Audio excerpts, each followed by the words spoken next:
In a borough where comfort food like burgers and hot dogs are always in arm's reach, BronxWorks is combating that, offering fresh produce. Fruits and vegetables are back on the menu. The BronxWorks Carolyn McLaughlin Community Center begins their annual farm stand. We are super excited today to be back. We have local and regional produce provided gratefully from Grow NYC, our community partner. With vibrant and brightly colored fruits and vegetables, this outdoor marketplace aims to provide this community of the South Bronx fresh local produce at affordable prices. Ensuring it's accessible to everyone, the farm stand accepts cash, EBT, SNAP, and Farmers Market Nutrition Program coupons.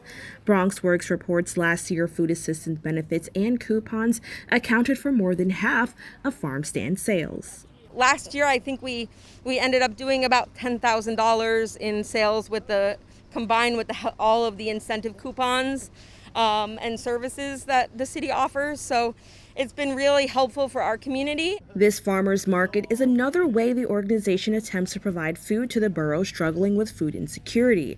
BronxWorks also hosts food giveaways, pantries, and more, showcasing the need for these nutrition programs remain high as the Bronx recovers from the pandemic. The pandemic actually highlighted a lot more food insecurity issues that are happening around here. So anything that we can do to help in that area, that's something that is part of our mission. But the farm stand is not just selling fresh produce. They're also teaching Bronx residents what they can do with it, like preparing a gingered beet and carrot slaw. You know, for some of the things that people may not know how to cook, we demonstrate that for folks, and then they can have a little taste test as well. You can catch the BronxWorks farm stand right here at 1130 Grand Concourse from 10 to 4 every Thursday until November. For more information, visit the link below. Reporting for BronxNet, Kibin, Alleyne.